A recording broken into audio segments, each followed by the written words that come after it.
வணக்கம் நேயர்களே, welcome to cook with GeeKay. நான் உங்கள் ஷெஃப் ராஜேஷ். இன்றைக்கி எபிசோடில் நம்ம என்ன பார்க்க போகிறோம்னா, நேயர்கள் விருப்பமான கேரட் அல்வா தான் பார்க்க போகிறோம். நம்ம சேனலை சப்ஸ்கிரைப் பண்ண அனைத்து நல்ல உள்ளங்களுக்கும் நன்றி. கமெண்ட்ஸ் போட்டு லைக் பண்ணி நம்மளை சப்போர்ட் பண்ண எல்லாருக்குமே நன்றி. அந்த ஒரு நேயர் வந்து கேரட் அல்வா எப்படி செய்கிறது, ஹோட்டல் ஸ்டைல் எப்படி பண்ணுறதுன்னு நீங்கள் பண்ணி காட்டுங்க ஷெஃப்னு கேட்டிருந்தாங்க. அவங்களோட விருப்பத்துக்கு நேராக நம்ம இன்றைக்கி பார்க்க போகிற ரெசிபி வந்து கேரட் அல்வா. வாங்க வியூவர்ஸ், இப்போ நம்ம கேரட் அல்வா செய்கிறதுக்கு தேவையான பொருட்களை நம்ம பார்த்துக்கோம். இன்றைக்கி நம்ம பார்த்தீங்கன்னா நான் 1/2 kg கேரட் எடுத்திருக்கேன். அந்த கேரட்டை எடுத்து நல்லா வாஷ் பண்ணிவிட்டு பீல் பண்ணிவிட்டு கேரட்டை நல்லா கிரேட் பண்ணிக்கோங்க. அந்த 1/2 kg கேரட்டுக்கு நீங்கள் ஒரு 500 ml மில்க் தேவைப்படும். மில்க் பொறுத்த வரைக்கும் நீங்கள் நம்ம சொசைட்டியில் கிடைக்கிற கறந்த பாலை கிடைச்சிங்கன்னா ரொம்ப நல்லாயிருக்கும். இல்லை நீங்கள் பேக்கெட் பால் யூஸ் பண்ணிங்கன்னா ஃபுல் ஃபேட் மில்காக வாங்கிக்கோங்க. அதுக்கு ஒரு 200 கிராம் சுகர் தேவைப்படும். நெய் வந்து ஒரு 10 டீஸ்பூன் தேவைப்படும். அதுக்கப்புறமா கார்னிஷ் பண்ணுறதுக்காக நம்ம முந்திரி, கோல்டன் ரைசின், அதாவது திராட்சை, பிஸ்தா, ஆல்மண்ட் இதெல்லாம் எடுத்து வச்சுருக்கேன்.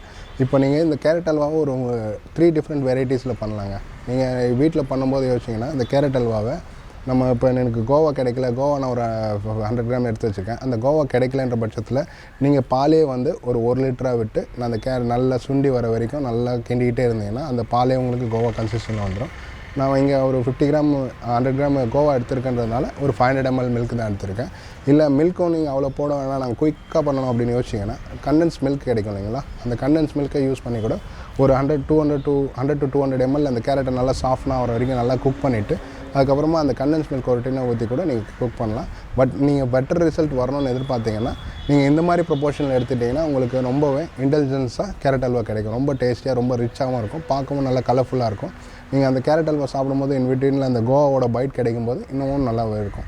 ஸோ நம்ம இந்த கேரட் அல்வாவை இப்போ எப்படி செய்கிறதுங்கிறத நம்ம அடுத்த ஸ்டெப்பில் பார்த்துருவோம். வியூவர்ஸ், இப்போ நம்ம இந்த கேரட் அல்வா செய்கிறதுக்கு ஒரு ஸ்டெயின்லெஸ் ஸ்டீல் கடாய் எடுத்துங்க. அதை அடுப்பில் வச்சுட்டு மீடியம் ஃபயரில் வைங்க. மீடியம் ஃபயரில் வச்சுட்டு ஸ்டெயின்லெஸ் ஸ்டீல் கடாய் எடுக்கிறீங்கன்னா அந்த கேரட் ஆரஞ்சு கலர்னால இரும்பு கடாய் எடுத்திங்கன்னா அது கலர் மாற ஆரம்பிச்சிடும். ஸோ அதனால் SS கடாய் எடுத்திங்கன்னா உங்களுக்கு கலர் இருக்கிற மாதிரியே வரும். அது ரொம்ப இம்பார்ட்டன்ட். ஸோ ஸ்டெயின்லெஸ் ஸ்டீல் கடாய் எடுத்துக்கங்க. ஸோ அதில் ஸ்டெயின்லெஸ் ஸ்டீல் கடாய் எடுத்துகிட்டு நம்ம சொன்னோம் இல்லைங்கன்னா 10 ஸ்பூன் நெய், அந்த 10 ஸ்பூன் நெய்க்கு ஃபஸ்ட்டு ஒரு இனிஷியல் ஸ்டேஜுக்கு ஒரு 5 ஸ்பூன் நெய் ஆட் பண்ணிங்க.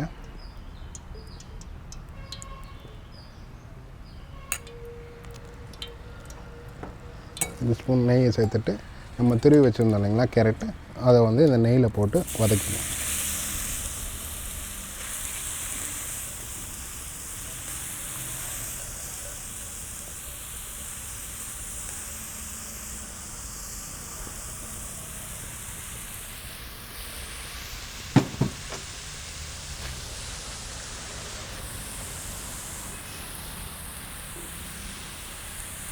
நெய்யில் போட்டு வதக்கணும்னு சொல்லும்போது அது ரொம்ப வதக்கக்கூடாது. நம்ம இங்கிலீஷில் சொல்லணும்னா டிரான்ஸ்பிளன்ட் சொல்லுவோம். கண்ணாடி மாதிரி வரும், அது அழகாக அந்த நெய்யோட கோட் ஆகி அழகாக வரும். ஸோ அந்த ஸ்டேஜ் வரைக்கும் இதை நீங்கள் வதக்கணும்.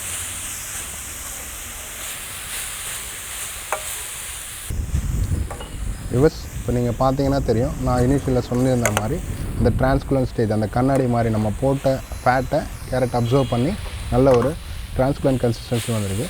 இந்த ஸ்டேஜ் வரைக்கும் நீங்கள் இதை வதக்கிட்டு இந்த ஸ்டேஜில் தான் நீங்கள் இதுக்கு இப்போ நம்ம அந்த 500 ml மில்கை இதில் நம்ம ஆட் பண்ண வேண்டி வரும்.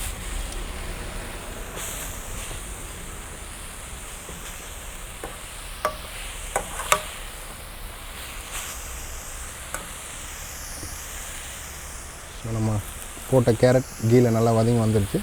ஸோ இப்போ நம்ம அந்த ஃபுல் ஃபேட் மில்கை இதில் ஆட் பண்ணிக்கலாம்.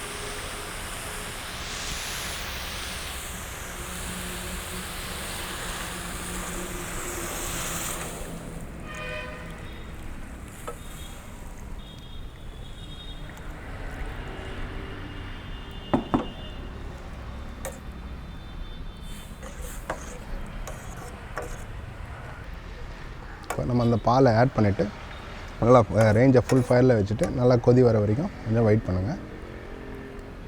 இப்போ பார்த்தீங்கன்னா நம்ம ஆட் பண்ண அந்த கிரேட்டட் கேரட்டு, மில்க்கு, கீ எல்லாமே சேர்ந்து நல்லா ரெடியூஸ் ஆகி குக் ஆகிட்டு வந்துட்டுருக்கு.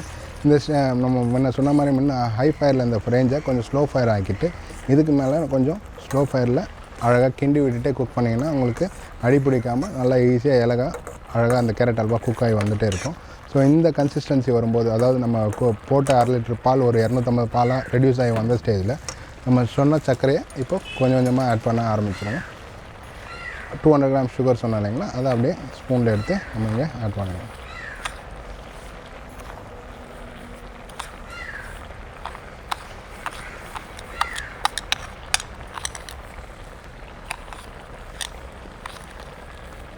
சர்க்கரையை 2 பங்காக போட்டுங்க. ஃபஸ்ட்டு ஒரு பங்கு போட்டுட்டு அதை ஃபஸ்ட்டு நல்லா கிண்டி விடுங்க. அது நல்லா மிக்ஸ் ஆகட்டும்.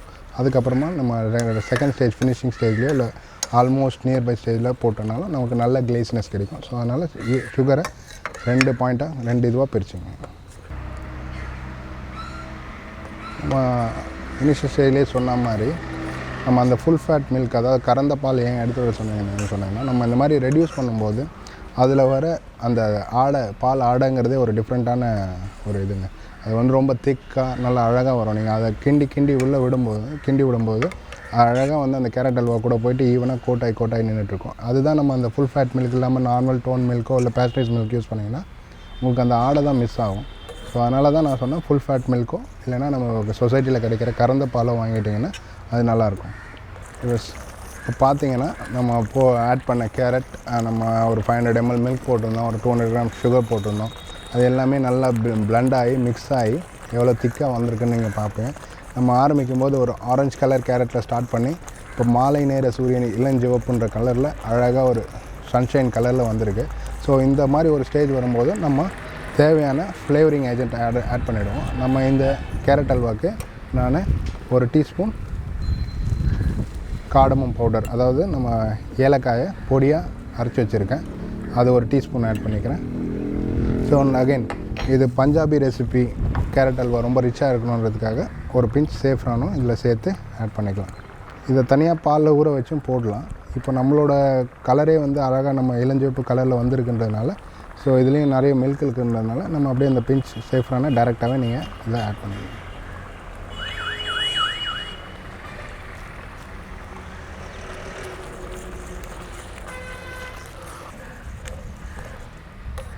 ஸோ இப்போ பார்த்தீங்கன்னா நீங்கள் மேக்ஸிமம் இதை பார்த்தீங்கன்னா நம்ம போட்ட சுகர் மில்க் எல்லாமே ஒரு லெவலுக்கு ஒரு செட்டில் ஆகி அழகாக நம்ம ஒரு திக் கன்சிஸ்டன்சிக்கு வந்திருக்கு. நம்ம இந்த மாதிரி ஒரு கொஞ்சம் ரன்னியாக இருக்கும்போதே வந்து பார்த்தீங்கன்னா நீங்கள் கிரேட் பண்ணி வச்சுருந்த 100 grams கோவாவை இதில் ஆட் பண்ணிங்க.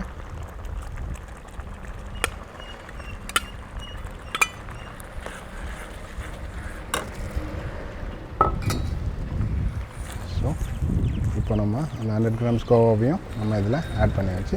இந்த கோவா அங்கங்கே திரியாக இல்லாமல் கட்டியாக இல்லாமல் நல்லா மிக்ஸ் ஆகிறதுக்காக இதையும் ஒரு வாட்டி நல்லா கிண்டி விட்டுக்குங்க.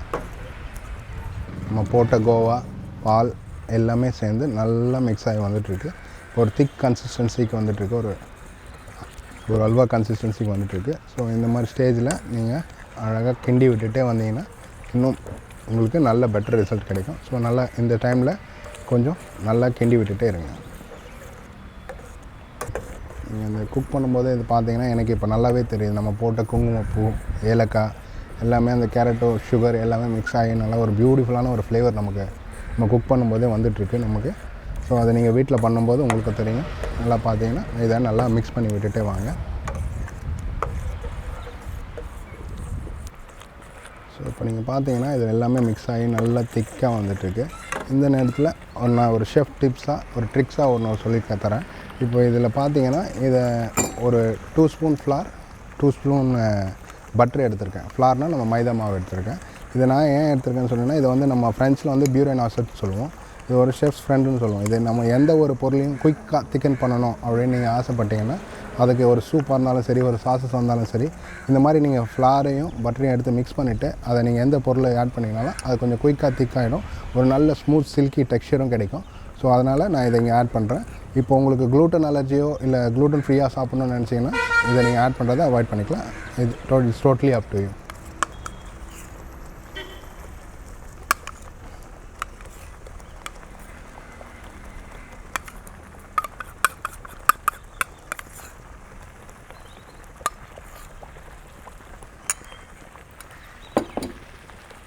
பியூரேமான என்ன பண்ணணும்னு கேட்டிங்கன்னா, இது அழகாக நம்ம டிஃப்ரெண்ட் இதில் இருக்குது இல்லைங்களா. ஒரு லிக்விட் இருக்குது, ஒரு கேரட் இருக்குது, ஒரு சுகர் இருக்குது.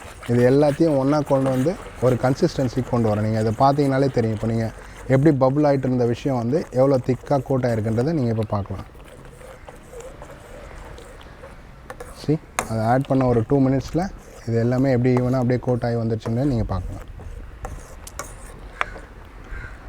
ஸோ இந்த கேரட் அல்வா குக் பண்ணுறத விட ரொம்ப முக்கியமான விஷயம் என்னென்னா இதை நல்லா நீங்கள் கொஞ்சம் ரிலாக்ஸ் பண்ண விடணுன்ற சென்ஸ் வந்து குக் பண்ண உடனே சாப்பிடாமல் கொஞ்சம் நல்லா ஆற விட்டுட்டிங்கன்னா நீங்கள் போட்ட சுகர் அந்த ஃப்ளேவரிங்கான கார்டமன் எல்லாமே வந்து ஈவனாக டிஸ்ட்ரிபியூட் ஆகி நல்ல ஒரு ரிச்னஸோட டேஸ்ட்டோடு வந்திருக்கும். ஸோ அதனால் இதை குக் பண்ணி இந்த கன்சிஸ்டன்சி திக்காக இந்த பதத்துக்கு வரும்போது நீங்கள் இதை என்ன பண்ணுங்கன்னா சூடில் ஃபயர் ஆஃப் பண்ணிவிட்டு எடுத்து வச்சுருங்க. வச்சுட்டு ஒரு 1/2 ஹவர்லேருந்து 1 ஹவர் இதை ரிலாக்ஸ் பண்ண விடுங்க. ஸோ ரிலாக்ஸ் பண்ண விட்டிங்கன்னா ஸோ அந்த ஃப்ளேவர் எல்லாமே ஈவனாக ஸ்ப்ரெட் ஆகிருக்கும். ஸோ இப்போ நம்ம இதை ரேஞ்சிலேருந்து எடுத்துகிட்டு இதுக்கு நம்ம தேவையான கார்னிஷ்காக கொஞ்சம் நெய்யில் நம்ம முந்திரி திராட்சை இதெல்லாம் வறுத்து அதெல்லாம் ஆட் பண்ணிக்கலாம். இனிஷியல் ஸ்டேஜ்லேயே 10 டீஸ்பூன் நெய் சொல்லியிருந்தேன். அந்த 10 டீஸ்பூனில் நம்ம ஒரு 5 ஸ்பூன் அதில் ஆட் பண்ணிட்டோம். ஸோ மிச்சம் இருக்கிற 5 ஸ்பூன் நெய்யை இதில் இந்த பேனில் ஆட் பண்ணி ஹீட் பண்ணிக்கிட்டு ஒரு 10 முந்திரி 10 திராட்சை இதை வந்து நீங்கள் அதில் டோஸ்ட் பண்ணிக்கணும்.